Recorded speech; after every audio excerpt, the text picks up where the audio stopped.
wabarakatuh.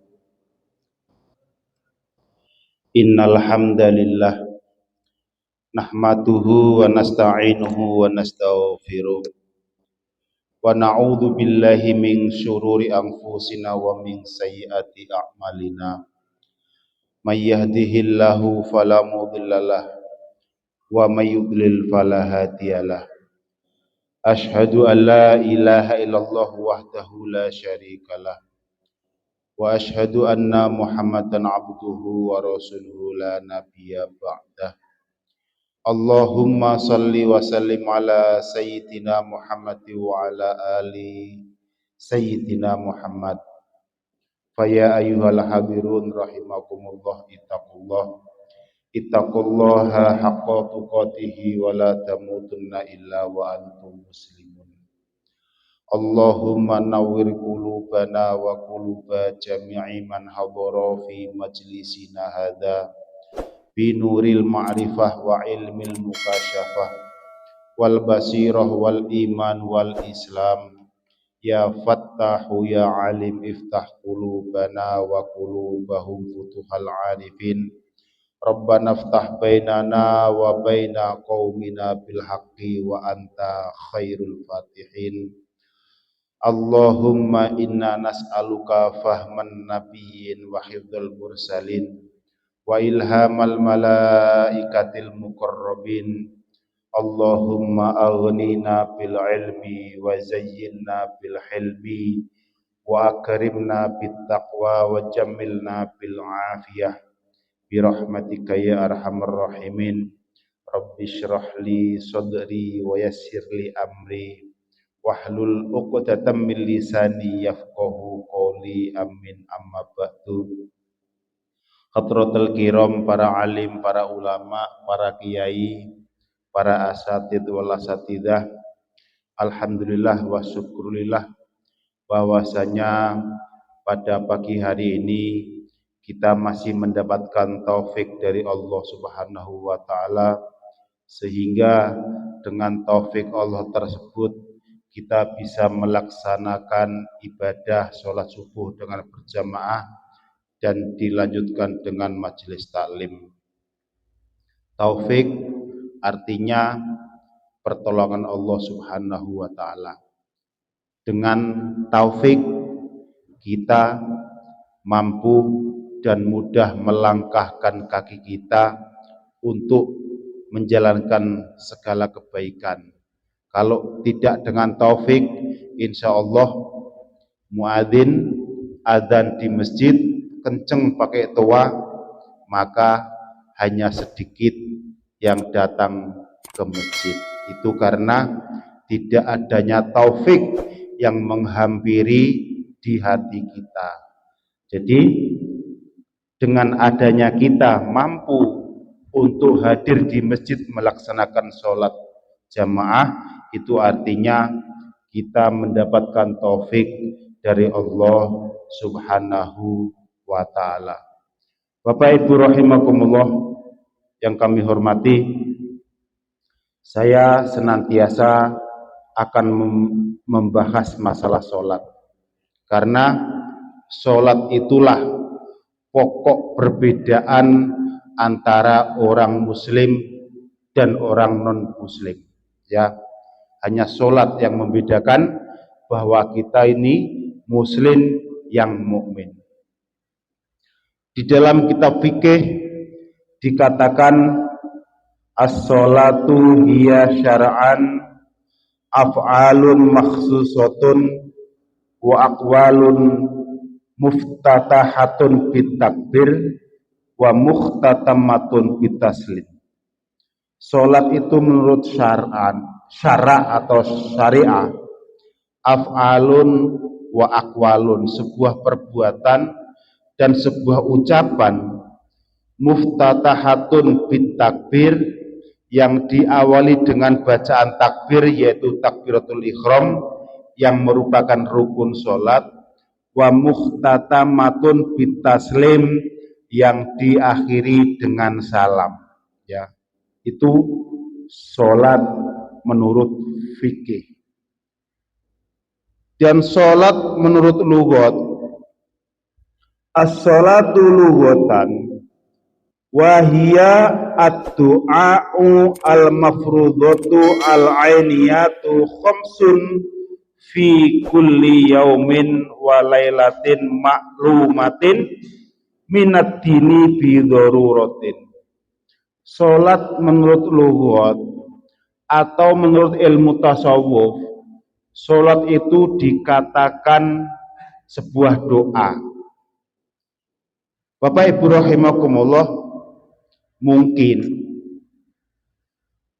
kalau tidak ada fardu salat 5 waktu, orang-orang tua kita, nenek moyang kita yang sudah meninggal itu tidak akan mendapatkan apa-apa. Mari kita ulas masalah sholat, bahwa sholat itu adalah doa. Rasulullah Shallallahu Alaihi Wasallam telah bersabda, "Idza mata bnu Adam inqata'a amaluhu illa min salasin." Ketika anak Adam ini telah meninggal atau wafat, di sini idza mata, ketika sudah wafat, inqata'a amaluhu, maka terputuslah semua amal ibadahnya, illa min salasin, kecuali 3 perkara. Yang pertama adalah shadaqatin jariyatin, au ilmu yuntafa'u bih, au waladin sholihin yad'ulah. Pertama sedekah jariyah yang telah kita infakkan sebagian harta kita ke masjid ini, yang mana masjid dibuat sholat, maka setiap ada orang yang melaksanakan sholat, orang tersebut akan mendapatkan aliran pahala. Au ilmu yuntafa'u bih, atau ilmu yang bermanfaat. Apa itu? Setelah anak-anak kita masuk pesantren, pulang punya ilmu dan dia mengajarkan. Setiap ibadah orang yang diajarin ilmu dari anak tersebut, maka dia akan mendapatkan aliran pahala sampai nanti yaumil kiamah. Yang ketiga adalah awaladin sholihin yad'ulah, yaitu anak-anak yang soleh yang mendoakan orang tuanya. Dari hadis ini apa hubungannya dengan sholat?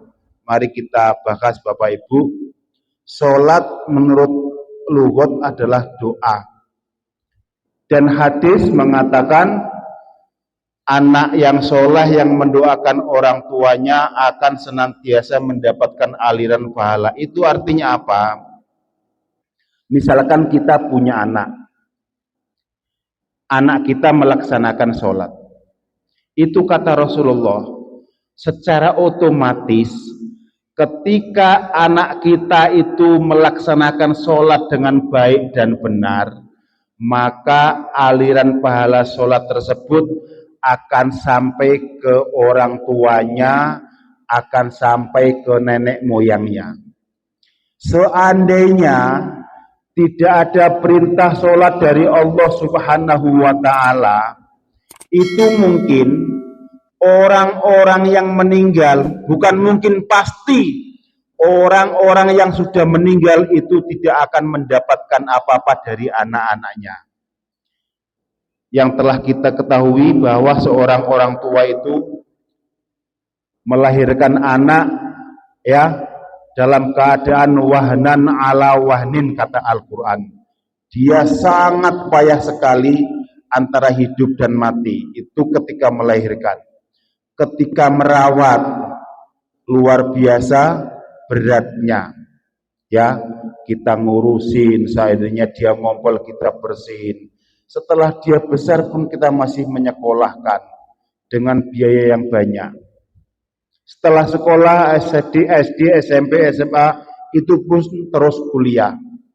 Seandainya Bapak dan Ibu sekalian punya anak, dia tidak ahli sholat, tidak ahli baca Al-Quran, atau sholatnya salah, Al-Qurannya salah, tentu orang tuanya di alam barzah tidak akan mendapatkan apa-apa.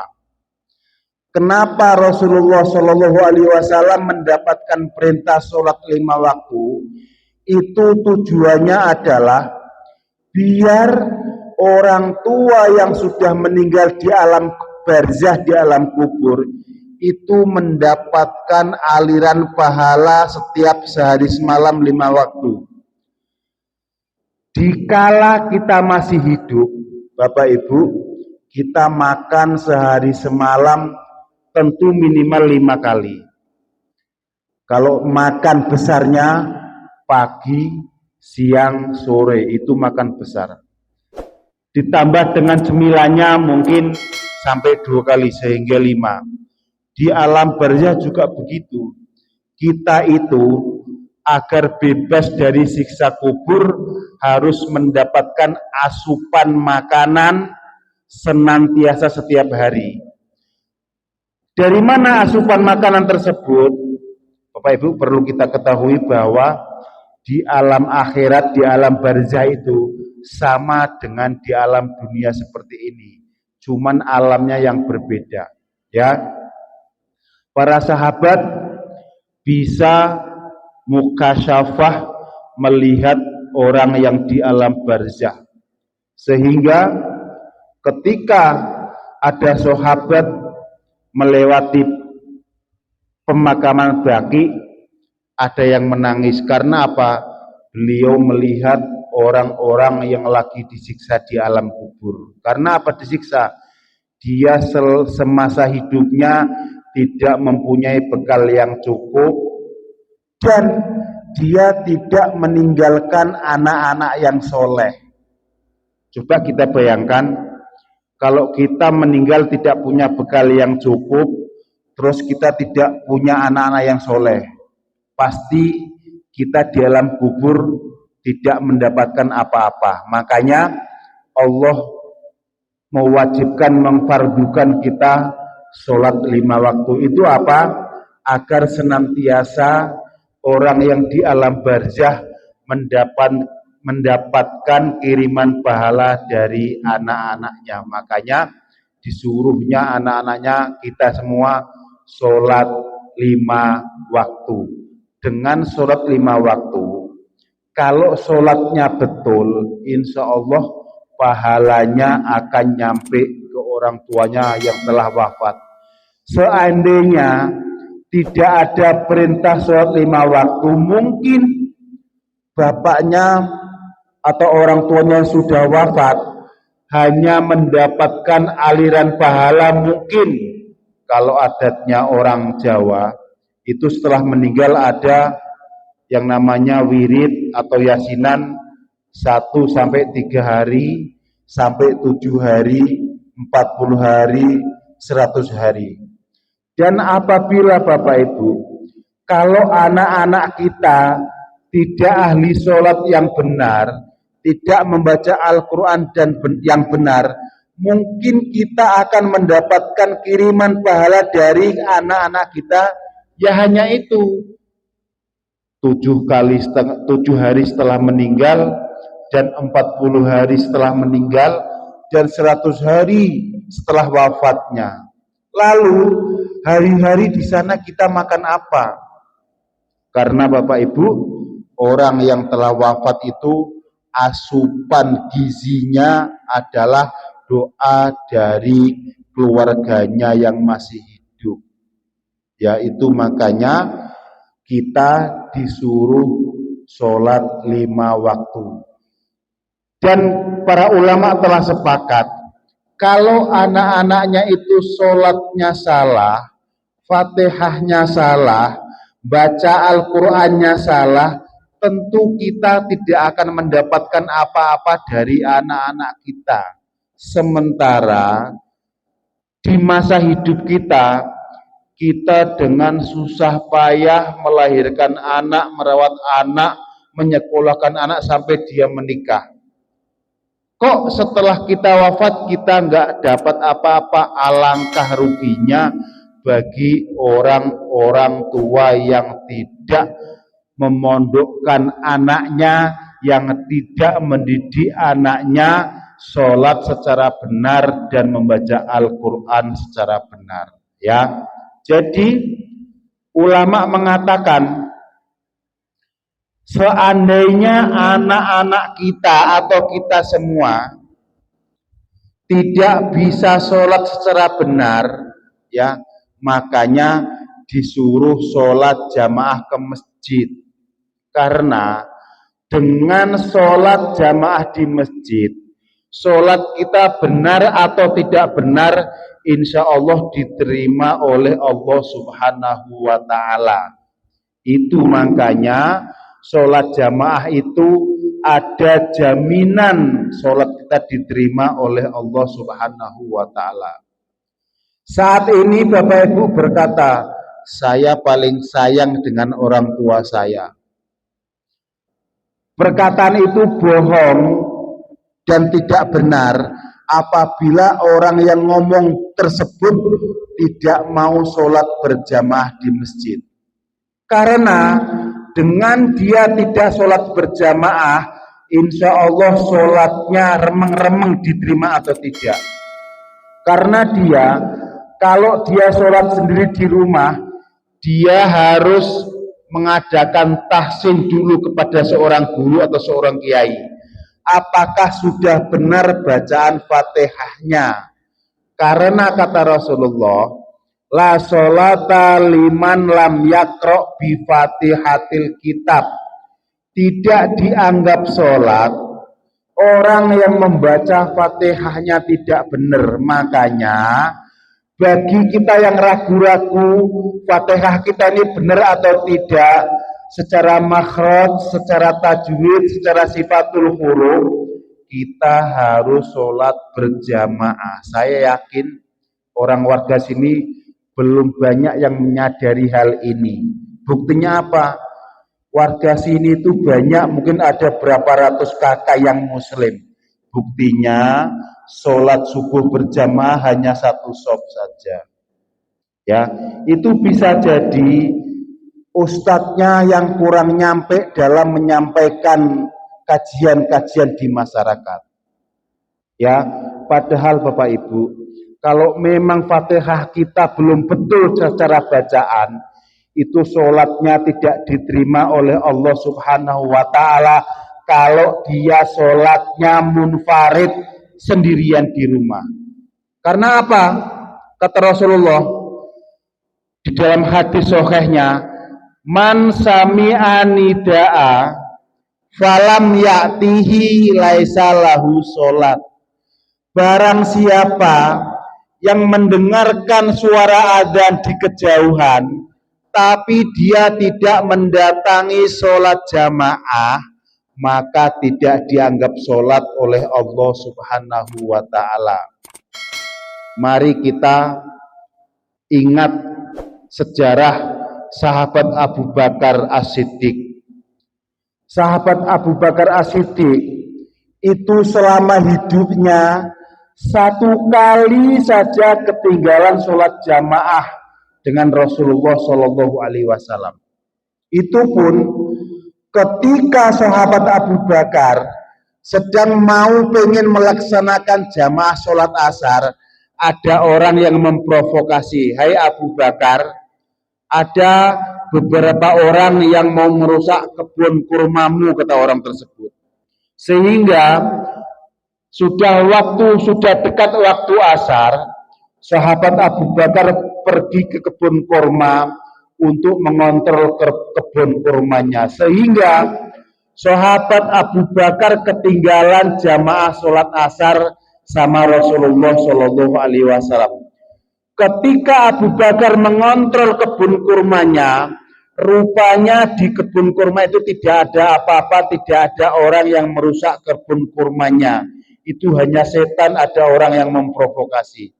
Alhasil ketika di masjid sudah dengar suara qomat, Abu Bakar lari sekencang-kencangnya ke masjid untuk agar tidak masbuk sholat jamaahnya.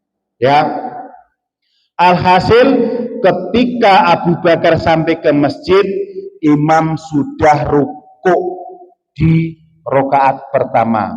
Makanya ketika imam sedang rukuk, Allah langsung menyuruh malaikat Jibril, hai malaikat Jibril, imam yang sedang ruku itu ditahan kepalanya, kamu pegang, agar Abu Bakar mendapatkan rakaat pertama di sholat jamaah. Di dalam ilmu fikih, kalau kita sholat jamaah masbuk, imam masih dalam keadaan ruku, maka kita datang takbiratul ihram Allahu Akbar, langsung menyusul ikut ruku. Walaupun tidak membaca Al-Fatihah, itu sudah sah sholat jamaahnya, mendapatkan lengkap rakaatnya imam. Ketika Rasulullah sedang ruku, malaikat Jibril memegang kepala Rasulullah agar Abu Bakar mendapatkan rakaat pertamanya dalam sholat berjamaah. Itu Bapak Ibu, sahabat Abu Bakar selama hidupnya satu kali ketinggalan takbiratul ihramnya imam dalam berjamaah. Setelah selesai jamaah sholat asar, Abu Bakar langsung menginfakkan kebun kurmanya untuk Baitul Mal, karena kebun kurma inilah yang sanggup melalaikan saya sehingga tidak mendapatkan takbiratul ihramnya imam ketika sholat jamaah. Abu Bakar seumur-umur sholat jamaah terus, hanya sekali ketinggalan takbiratul ihram, dia nyesal, penyebabnya dikasihkan Baitul Mal agar tidak mengganggu sholatnya lagi. Lah kita selama hidupnya berapa kali ketinggalan sholat jamaah, tapi yo santai-santai saja. Itu makanya Bapak Ibu, kalau Bapak Ibu punya anak yang sudah kuliah, mungkin dia S1, S2, S3, mungkin juga doktor, dia bergaji besar, punya rumah mewah, punya mobil mewah, tidak ada gunanya ketika Bapak Ibu sudah wafat di alam barzah kalau dia sholatnya nggak benar dan tidak mau jamaah. Karena Bapak Ibu, hanya sholat itulah yang bisa kita menopang nanti hidup di alam barzah. Karena kematian adalah awal dari kehidupan yang sebenarnya. Di dunia ini bukan kehidupan yang sebenarnya. Makanya kata Rasulullah itu ketika tidur di atas sepelepah kurma yang dianyam, ya, kemudian Ibnu Mas'ud mengatakan, ya Rasulullah, alangkah baiknya kalau engkau kuberi kasur yang empuk agar tidurnya berkualitas, ya, sehingga ketika engkau bangun tidur tidak ada bekas-bekas anyaman daun kurma di pipinya. Karena Rasulullah itu setiap tidur memakai alas hanya anyaman daun kurma, sehingga ketika bangun nampak bekas-bekas garis-garis di pipinya, karena tidak pakai bantal, bantalnya hanya pelepah kurma. Ketika ditawarin kasur yang empuk, apa kata Rasulullah? Hai Mas'ud, aku ini apalah? Aku ini hanya ibarat orang yang sedang dalam perjalanan, kemudian saya berhenti sejenak dan berteduh di bawah pohon untuk istirahat. Kemudian setelah itu aku akan meninggalkan teduhan tersebut lalu melanjutkan perjalanan. Untuk apa aku bernikmat-nikmat di dunia? Toh sebesar apapun nikmat di dunia ini tidak akan bisa mengalahkan nikmat nanti di alam kubur atau di akhirat. Jadi artinya dari hadis ini, jangan kita bernikmat-nikmat di dunia, karena nikmat di dunia ini hanya ingin membuat kita takut dengan kematian. Ya, kita takut dengan kematian, padahal kematian itulah hal yang sangat menyenangkan. Karena apa? Ibarat orang bekerja di dunia ini, kematian itulah hal-hal yang sangat menyenangkan, karena ketika kita mati, kita wafat, kita akan mendapatkan gaji dari Allah Subhanahu wa taala.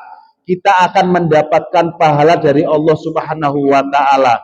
Bagi orang yang beriman, mati adalah suatu hal yang sangat menyenangkan. Seperti halnya kita kerja di dunia ini. Ketika kita kerja, udah tanggal 28, 29, 30, kita sudah merasa senang karena tanggal 1 atau tanggal 2 kita akan gajian. Tentu itu hal yang menyenangkan. Tapi bagi orang yang kurang iman, yang kurang amal ibadah, ketika dia sudah menjelang wafatnya, dia sangat ketakutan. Makanya banyak orang yang meninggal dalam keadaan matanya melotot, mulutnya nganga. Itu apa? Karena dia takut.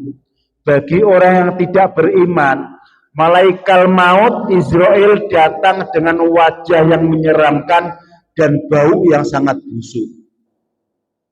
Kemudian Allah perlihatkan nanti tempat kita di alam barzah dan di akhirat setelah kita wafat, tempat yang sangat mengerikan. Makanya meninggalnya dia matanya melotot, wajahnya muram, suram, tidak ada cahaya.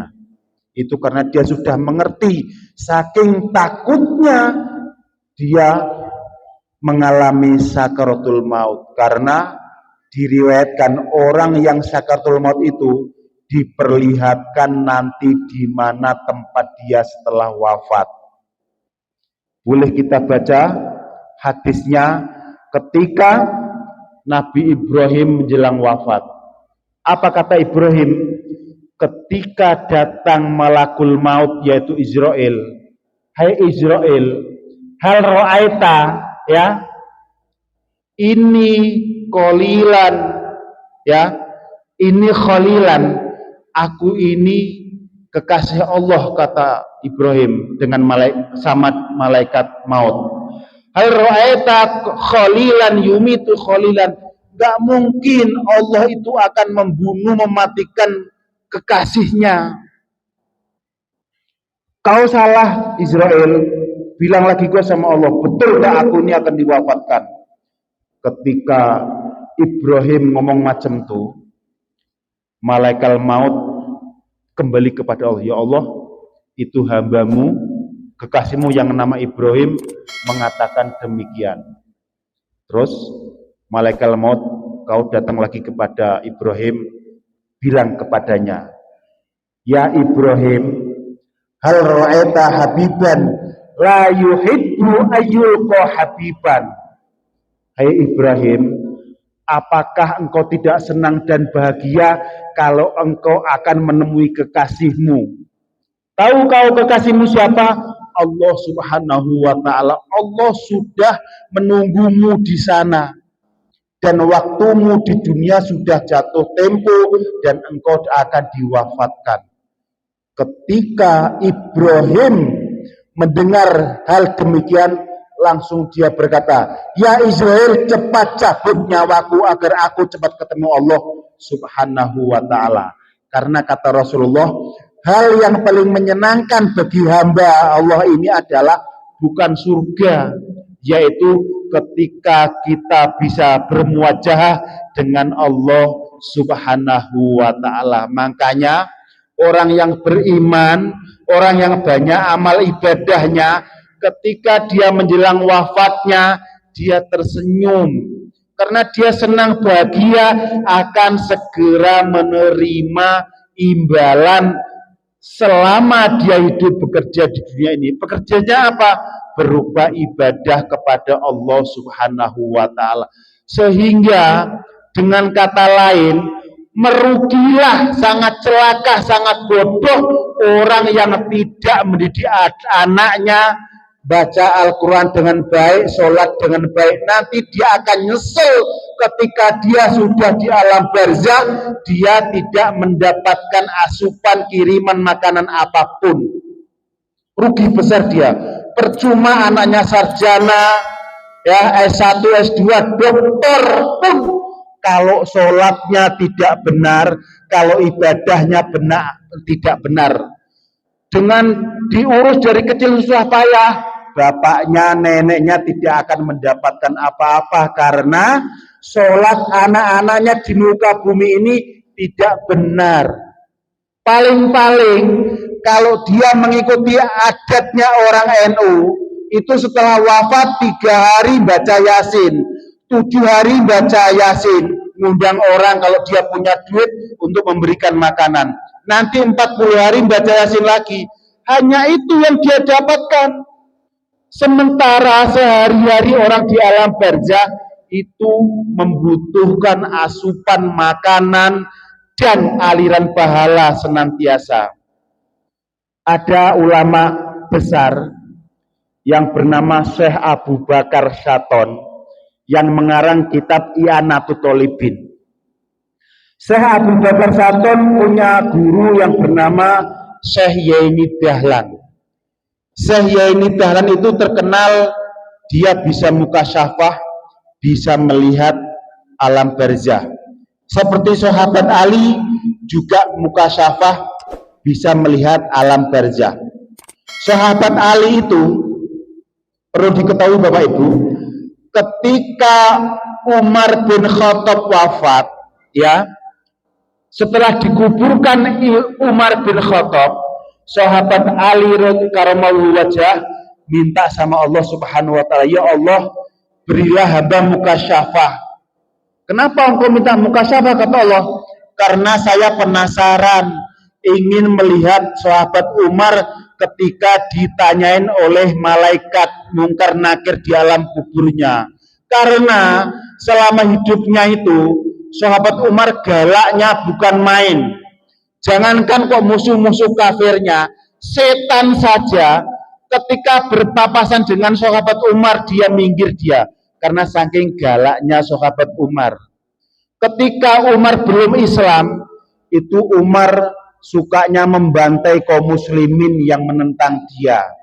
Setelah Umar masuk Islam, berbalik, dia senantiasa membantai orang-orang yang melawan Rasulullah Shallallahu Alaihi Wasallam. Alhasil Bapak Ibu, sahabat Ali diberi mukasyafah oleh Allah Subhanahu Wa Taala sehingga dia bisa melihat ketika orang yang menghantar pulang melangkahkan kakinya 3 kali dari alam kubur, lalu mungkar nakir datang menanyai sahabat Umar. Marobuka, kata malaikat, siapa Tuhanmu? Rupanya galaknya sahabat Umar tuh sampai ke alam barzah pun dia tetap galak, tetap garang. Hai malaikat, kau nggak tahu siapa aku? Ini bahasa Indonesianya. Kau nggak tahu siapa aku, kok kau berani-berani nanya begitu? Aku ini sahabat paling disayangi Rasulullah Shallallahu Alaihi Wasallam. Aku yang mengajarkan iman akidah di muka bumi. Aku yang mengenalkan orang-orang kenal dengan Allah. Kok engkau menanyakan aku siapa Tuhanku? Songong kau ini. Bahasa Indonesia seperti itu. Itu sahabat Umar di alam barzah pun berani membentak malaikat. Yang notabene malaikat itu la ya'sunallahu bima amarok Allahu ta'ala. Malaikat itu enggak pernah maksiat sekalipun kepada Allah Subhanahu wa taala, masih dibentak oleh sahabat Umar. Ya, itu makanya Bapak Ibu, dengan hal ini artinya orang di alam barzah itu hidupnya sama seperti di alam dunia ini. Bagi orang di alam barzah yang tidak dipenjara, tidak disiksa, dia diberi kebebasan kemana-mana. Dia bisa melihat keluarganya yang di alam dunia. Karena ya, ketika orang di alam barzah, ketika dia melihat ke depan, dia melihat alam dunia. Ketika dia melihat ke belakang, dia melihat alam akhirat. Makanya bagi yang tidak punya amal, ketika dia menengok ke belakang, itu nanti bakal tempat tinggal saya abadal abad selama-lamanya. Tempat yang sangat menyeramkan. Sehingga dengan demikian Syekh Zaini Dahlan waktu itu mukasyafah orang yang di alam barzah. Ada seorang nenek-nenek dua orang, satu orang lagi dia santai-santai tidak ikut berebut makanan. Karena Bapak Ibu, ketika seorang muslim berdoa di muka bumi ini, Allahumma gfir lil muslimina wal muslimat wal mu'minina wal mu'minat al ahya'i minhum wal amwat. Al ahya'i minhum wal amwat itu artinya ampunilah orang-orang yang masih hidup dan yang telah mati. Lah doa ini yang dikirimkan kepada amwat, orang yang meninggal, itu di alam barzah dibuat rebutan bagi roh yang tidak mendapatkan kiriman pahala dari keluarganya. Dia berebut makanan di sana. Ada dua orang nenek-nenek tidak mau berebut makanan di alam barzah. Kemudian ditanya oleh Syekh Ahmad Dahlan, Syekh Zaini Dahlan, "Hei nenek-nenek, kenapa engkau tidak ikut berebut makanan dengan yang lain?" "Hai Syekh, boleh kamu ketahui, aku punya anak yang namanya Pulan. Dia ada di pasar dekat daerah Taif. Dia seorang pedagang daging yang senantiasa dia sholat berjamaah. Dengan dia sholat berjamaah, pahalanya mengalir sampai ke saya. Dia senantiasa membaca Al-Quran dengan baik. Dengan membaca Al-Quran, pahalanya nyampe ke saya. Dia senantiasa mendoakan membacakan Yasin. Dengan membaca Yasin, doanya sampai ke saya. Lalu kenapa saya harus direbut yang saya sudah cukup kehidupannya di sini? Karena anak saya senantiasa memperhatikan saya." Yang satu lagi, nenek-nenek dapat kiriman juga dari anaknya, tapi kirimannya tidak bisa dinikmati. Kenapa? Karena anaknya tersebut tidak mau sholat berjamaah di masjid, sehingga bacaan Fatihahnya salah, maka sholatnya tidak diterima oleh Allah Subhanahu wa Ta'ala. Dia dapat kiriman tapi tidak bisa dinikmatin. Mungkin kalau sekarang kalau dapat kiriman buah, mungkin buah mengkudu, nggak bisa dimakan sama sekali. Itu artinya apa? Dengan kita sholat, itulah bukti kalau kita birrul walidain, kita senang dengan orang tua kita, yaitu dengan sholat berjamaah. Sehingga bodoh sekali orang yang tidak mau sholat berjamaah di masjid kalau dia menyadari Fatihah dia salah.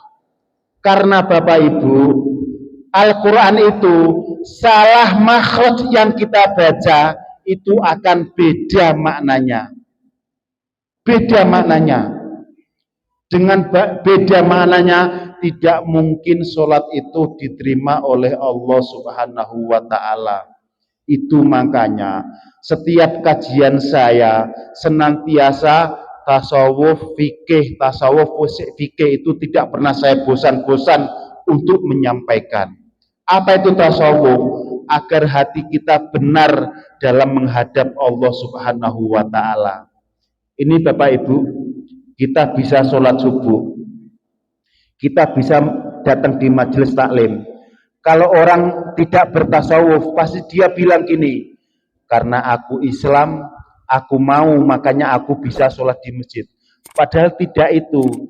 Di ilmu tasawuf, kita bisa sholat hadir di masjid, itu karena taufik Allah menyertai kita, karena bimbingan Allah.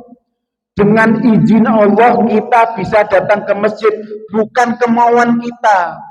Kalau Allah nyuekin kita, Allah tidak memberi taufik kepada kita, males kita datang di masjid. Karena kalau Allah nyuekin kita, tidak membimbing kita, tentu setan yang akan membimbing kita. Kalau setan yang membimbing kita, tentu kita dengar adzan walaupun sudah melek subuh, kita merem lagi. Palingan bangun ke kamar mandi, kencing, tidur lagi. Itu karena setan yang membimbing kita, bukan Allah. Kalau Allah yang membimbing kita, hei cong-cong, sudah adzan, bangun, sholat kau ke masjid. Hati kita mau, kaki kita mampu untuk melangkahkan ke masjid.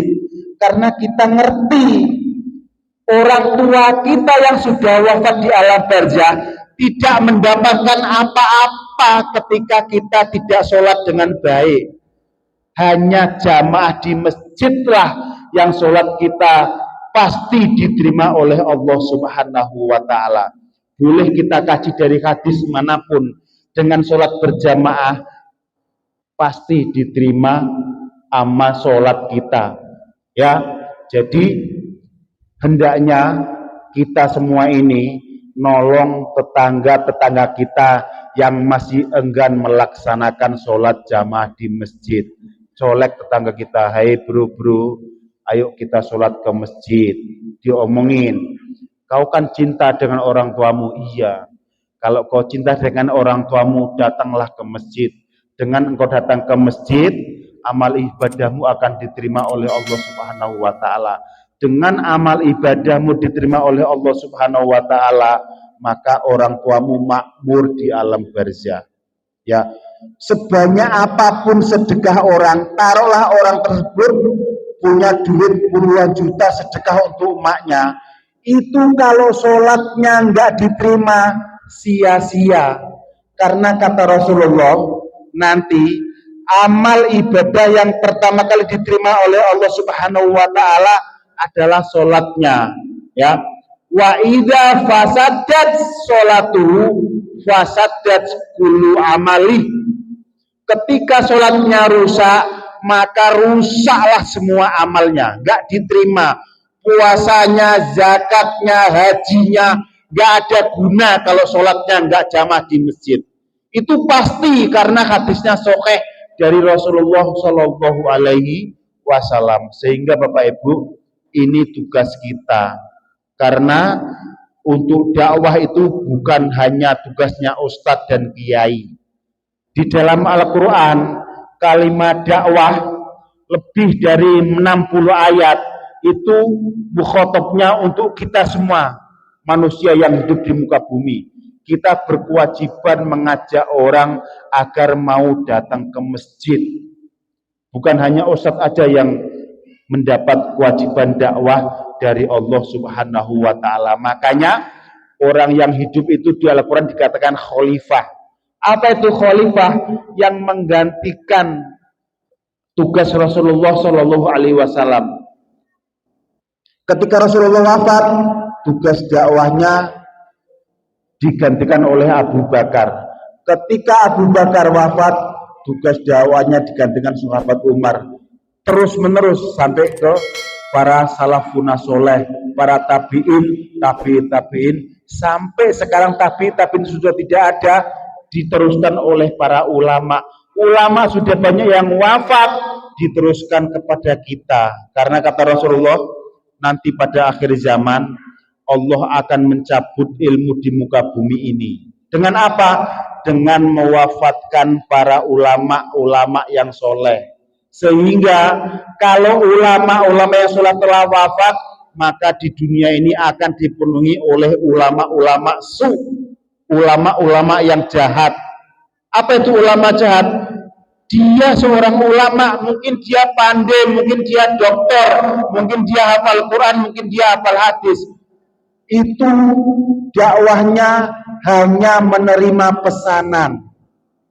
Hei Ustadz, kau dakwah seperti ini amplop 1 gepok untukmu. Ya, makanya kalau boleh kita meneliti, banyak sekali di muka bumi saat ini ustadznya ustadz amplopan. Coba aja kalau ada ustadz suruh ngaji 1, 2, 3 kali nggak diamplopin, insya Allah keempat kalinya nggak datang dia. Karena ceramah dakwah dibuat profesi untuk mencari penghasilan. Ya, makanya Bapak Ibu, ketika saya nyantri di pesantren, guru saya mengatakan, setelah kau lulus pesantren ini, kau harus kursus kalau kau nggak sekolah. Kursus keterampilan. Agar apa? Agar bisa menopang kehidupanmu. Agar ekonominya bagus kalau kau punya keahlian. Sehingga apa? Ketika engkau nanti berdakwah, kau tidak tomak, tidak mengharapkan amplop. Makanya ketika saya keluar di pesantren, semua ilmu keterampilan saya pelajari. Bengkel saya pernah kursus, elektronik saya pernah kursus, jahit menjahit saya pernah kursus. Makanya saya Bapak Ibu alhamdulillah sekarang dikarunia Allah Subhanahu wa taala saya punya perusahaan konveksi yang ada 10 karyawan. Dengan demikian saya dakwah tidak tomak, tidak pernah mengharap amplop. Dimanapun saya dakwah insya Allah tidak akan terima. Apalagi duit dari masjid itu masih remeng-remeng, masih subhat. Orang beramal, warga masukkan infak ke kota itu untuk pembangunan masjid, bukan untuk amplopnya ustadz. Ya, itu makanya ulama yang tulus, yang peduli dengan bangsa ini, yaitu dakwah dia secara tulus. Tentu bagi orang-orang yang cerdas, dia sudah mempersiapkan. Kalau niatnya ingin jadi ulama, dipersiapkan dulu ilmu ekonominya, dipersiapkan dulu pekerjaannya, dipersiapkan dulu kebutuhan di dunia ini. Karena Bapak Ibu, di dunia ini tidak luput dari yang namanya fulus. Kita begitu melek mata itu duit keluar. Ya, kita udah melek mata duit keluar tuh. AC jalan tiap hari duit keluar. Lampu hidup duit keluar. Kita nyalatar motor duit keluar bensin tuh. Kalau kita tidak pandai-pandai mencari karunia Allah di muka bumi ini, maka kita akan miskin. Ingat kata Rasulullah, kadal fakru ayakuna kufron, bahwa kemiskinan itu dekat sekali oleh kekufuran. Bagaimana kufurnya? Yaitu kita dakwah karena kita mengharapkan fulus, sehingga karena rakyat kita banyak yang miskin, ya negara kita nggak pernah punya pemimpin yang bagus. Karena apa? Pemimpin yang bagus itu tidak akan bisa disetir oleh oligarki, tidak bisa disetir oleh para taipan-taipan yang kaya raya itu. Kalau pemimpin yang bagus, makanya pemimpin yang nggak bagus dia punya banyak uang karena dia didukung oleh para oligarki di belakangnya. Nih duit, yang penting kau menang, bagi ke masyarakatmu. Nanti kalau kau telah jadi presiden, undang-undang di parlemen, ikutin pakai cara aku. Artinya apa? Yang menguntungkan para pengusaha besar, sehingga undang-undang tenaga kerja diolah. Orang masuk PT sekarang hanya kontrak 3 bulan. Kalau baik tambah lagi sampai 9 bulan. Kalau baik sampai setahun lebih. Nanti kalau sudah mau menjelang 2 tahun, jika dia nggak dipanjangkan itu kontraknya. Karena apa? Secara undang-undang orang yang sudah kerja di perusahaan 2 tahun dia wajib permanen. Kalau dia permanen, ketika di PHK wajib ngasih pesangon. Makanya dikat karena ada undang-undang tenaga kerja nggak bagus. Itu pengusaha besar-besar yang kaya itu tidak mau dia memberi pesangon kepada masyarakat ini. Karena undang-undangnya sudah diketok palu di DPR. Dan undang-undang itu adalah undang-undang pesanan yang tidak menguntungkan masyarakat. Karena apa? Ketika pencalonan presiden, dia nyokong, dia nyumbang agar dia jadi. Yang penting dia bisa saya setir. Itu makanya rakyat kita ini masih kurang menganalisa secara politik. Jadi jangan salahkan pemerintah. Kalau sekarang beras mahal, cabai mahal, minyak mahal, gas pun mau naik, listrik mahal. Itu salah kita karena kita tidak menganalisa secara islami ketika kita nyoblos. Sudah jelas Al-Quran, ya. Ketika kita memilih pemimpin, pilihlah orang yang ahli agama, yang ngerti ilmu ekonomi dengan baik. Ini orang yang mengerti agama, sehingga Indonesia dipimpin dengan tidak agamis. Sampai-sampai ada peraturan, nanti masjid-masjid tidak boleh pakai pengeras toa kenceng-kenceng. Dengan toa kenceng saja, adzan kenceng sampai mana-mana kedengaran. Yang jamaah cuma satu sof, bagaimana kalau masjidnya nggak ada suaranya? Mungkin 3 orang aja yang berjamaah. Itu apa enggak musibah buat umat Islam?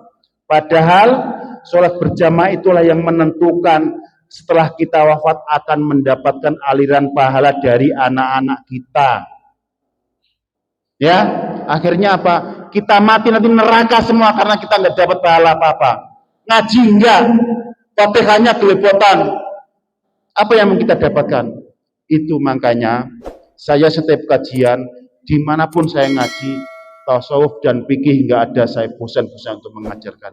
Dari takbir aja Bapak Ibu, banyak kita sholat yang salah. Padahal di dalam kitab Bulughul Maram, hadis bab sifatus sholatin Nabi, takbir saja dituntun oleh Rasulullah. Ketika ada Khalid bin Rafi' sholat di Masjid Nabawi, irja sholataka, ulang sholatmu. Ya, wa innaka lam yusolli, karena engkau belum sholat. Kenapa? Dia takbirnya Allahu Akbar. Itu salah. Kata Rasulullah, ketika engkau bertakbir, pastikan telapak tanganmu menghadap ke kiblat. Allahu Akbar. Dan angkatlah tanganmu ila sahmatil udunain, sampai ke daun telinga. Allahu Akbar. Itu peraturan. Memang itu bukan rukun, tapi itu peraturan Nabi Shallallahu Alaihi Wasallam. Untuk apa sih kok harus gini? Coba kita ingat atau kita pelajari ketika kita tawaf di Mekah. Ketika kita nyampe rukun Yamani, ada perintah mendadakkan tangan kita ke arah rukun Yamani. Allahu Akbar sambil mengatakan. Kita tawaf lagi berjalan, ketika sampai Hajar Aswad, ada perintah lagi Allahu Akbar dengan mendadakkan tangan kita. Itu artinya apa? Allah suka kalau kita dada-dada dengan Allah. Contoh, secara ilustrasi, seandainya kita di rumah, dalam rumah, kita punya CCTV. Terus kita punya cewek, wanita yang kita sayangi. Dia lewat di depan rumah kita nggak nampak, tapi cewek itu ngerti kalau di dalam cowoknya sedang ngadepin CCTV. Dia dada-dada, bagaimana hati kita? Pasti deg-deg melihat istri kekasih kita dada-dada dengan kita. Allah juga begitu. Makanya ketika kita takbir Allahu Akbar, ini wajah tu wajhiyah. Wajah itu apa? Seluruh tubuh kita itu hadapkan ke Allah Subhanahu wa taala, hingga baitikal muharram, menghadapkan ke tanah haram. Itu makanya begini bukan begini. Allahu Akbar. Itu enggak ada tuntunannya. Allahu Akbar. Makanya ngaji fikih biar sholatnya benar. Itu perlunya. Ketika kita menghadapkan telapak tangan kita ke Baitul Muharram, disitulah ada energi positif. Karena Bapak Ibu, Ka'bah itu dibangun dulu sejak zaman Adam. Dulunya sebelum Adam turun ke dunia ini, Adam di surga hidup dengan para malaikat. Dan Adam dengan para malaikat disuruh tawaf di tempat yang namanya Baitul Ma'mur. Nah, Ka'bah itulah lurusnya Baitul Ma'mur di arah sana, tempat tawafnya para malaikat. Sehingga ketika Adam diciptakan dan diturunkan ke bumi, dikasih tugas, dam-dam, nanti di lurusnya Baitul Ma'mur ini kau bangunlah Ka'bah di situ. Seandainya kau pengen tawaflah di Ka'bah itu. Makanya Ka'bah itu adalah bangunan dari Adam sejak zaman Adam. Karena Ka'bah itu adanya di cekungan, di wadir, di lembah, ketika banjir tumbang. Makanya dibangun lagi setelah Ka'bah tumbang, cuman ada pondasinya ketika Ismail besar di Mekah, dibangun lagi Ka'bah dengan Ismail dan bapaknya Ibrahim alaihissalam. Itulah makanya ada Ka'bah. Ketika kita tawaf diperintahkan Allahu Akbar ketika sampai rukun Yamani. Ketika sampai Hajar Aswad juga Allahu Akbar. Mudah-mudahan kita semua ditakdirkan oleh Allah Subhanahu wa taala bisa datang ke Baitul Muharram. Ya, kalau tidak haji yang minimal umroh, tapi harusnya kita bisa haji sedini mungkin. Kalau kita benar-benar mau melaksanakan rukun Islam, yaitu dengan mendaftar haji sedini mungkin. Entah kapan berangkatnya nggak tahu, yang penting daftar, bayar dulu, nyicil.